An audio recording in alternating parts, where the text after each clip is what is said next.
কিন্তু এই ফাল্গুনে আমরা হাজার গুণ হয়েছি। একটা গুলি করি, একটাই পড়ে, একটাই মরে, বাকিটি লড়ে না। পুলিশের পক্ষ থেকে এই বক্তব্য ছাত্রদের জায়গা থেকে আমরা বলতে চাই, হ্যাঁ, এটাই ছাত্র সমাজ, এটাই ছাত্র সমাজের শক্তি। আজকের এই আমিনুর রহমান কলেজে পুরস্কার বিতরণী অনুষ্ঠানের সম্মানিত সভাপতি, মাননীয় প্রধান অতিথি, বিশেষ অতিথি, আমার শ্রদ্ধেয় সম্মানিত শিক্ষক মণ্ডলী ও যারা আমার প্রাণপ্রিয় ছাত্রছাত্রীরা এসেছেন, সবাইকে জানাচ্ছি আসসালামু আলাইকুম রহমতুল্লাহ। আমিনুর রহমান কলেজ একটি আবেগের নাম, একটি চেতনার নাম, বিপ্লব আন্দোলনের সূতিকাগার, প্রজনন কেন্দ্র।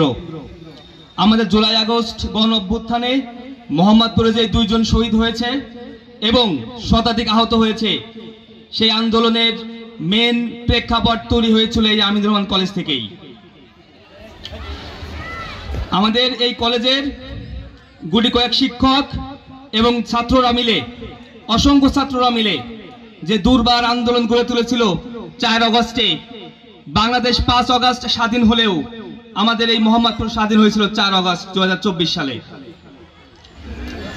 আমরা বিশ্বাস করি, ছাত্র সমাজ যেভাবে ছাত্র আন্দোলন প্রথম সংগঠিত হয়েছিল 160 খ্রিস্টাব্দে চীনের ইম্পেরিয়াল বিশ্ববিদ্যালয় থেকে, 30,000 শিক্ষার্থী মাঠে নেমেছিল সরকারের কিছু নীতির বিরুদ্ধে।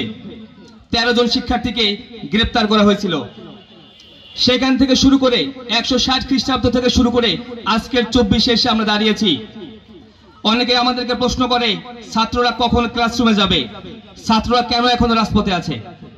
আমাদের পরিষ্কার বক্তব্য যে 2000 শহীদ নিজেদের তাজা প্রাণ দিয়ে, লাখো আহত ভাইয়েরা চোখ হাত রক্ত দিয়ে যে স্বাধীনতাকে অর্জন করেছে, এই স্বাধীনতার যে স্পিরিট, এই যে গণহত্যাকারী, তাদের বিচারের চূড়ান্ত সীমা না দেখা পর্যন্ত ছাত্র সমাজ ঘরে ফিরবে না ইনশাল্লাহ। আমরা বিশ্বাস করি, আমাদের যে সংগ্রাম, আমাদের যে আন্দোলন, এটা কোনো ব্যক্তির জন্য নয়, কোনো প্রতিষ্ঠানের জন্য নয়, কোনো দলের জন্য নয়। পৃথিবীতে যত স্বৈরাচার আসবে, পৃথিবীতে যত গণহত্যাকারী আসবে, পৃথিবীতে যত জালেম আসবে, সকল গণহত্যাকারী, সকল জালেম, সকল বৈষম্যকারী, সকল স্বৈরাচারের উদ্দেশ্যে আমাদের একটাই পয়গাম, আপনারা জুলাই আগস্ট গণ অভ্যুত্থান মনে রাখবেন। আমাদের বাংলাদেশের জুলাই আগস্ট গণ অভ্যুত্থানের পেছনে যাদের অবদান, প্রথমে সামনে থেকে নেতৃত্ব দিয়েছিল ছাত্ররা, এবং এর সাথে সাথে আমাদের ছাত্র দলের ভাইয়েরা, বিএনপির ভাইয়েরা, ছাত্র শিবিরের ভাইয়েরা আমাদেরকে সর্বোচ্চ পরিমাণে সহযোগিতা করেছে। তাদেরকে আমরা রাজপথে পেয়েছি, তাদের অবদানকে আমরা স্বীকার করি। আমরা বিশ্বাস করি, স্বৈরাচার বিরোধী আন্দোলনে আমরা যেসব ছাত্র সংগঠন মাঠে আছি, ছাত্র দল, ছাত্র শিবির, বৈষম্য বিরোধী ছাত্র আন্দোলন, ছাত্র অধিকার পরিষদ থেকে শুরু করে ইসলামী ছাত্র আন্দোলন, ছাত্র মজলিস, আমরা প্রত্যেকেই হাতের 5 আঙ্গুলের মধ্যে একটা আঙ্গুল। যখন স্বৈরাচার মাথা চাড়া দিয়ে উঠবে, যখন গণহত্যাকারী আবার আস্ফালন দেখাবে, ঠিক যেভাবে শত্রুকে মোকাবেলা করার জন্য হাতের 5 আঙ্গুল একত্রিত করে মুষ্টিবদ্ধ করা হয়, আমরা আবার হাতের 5 আঙ্গুল একত্রিত হয়ে মুষ্টিবদ্ধ হয়ে উঠবো ইনশাল্লাহ। আমি সকল রাজনৈতিক দলের কাছে আমার একটাই আহ্বান জানাই, আপনারা এই মুহূর্তে দেশের ক্রান্তিকালে নিজেদের মধ্যে প্রতিযোগিতা লিপ্ত হবেন না।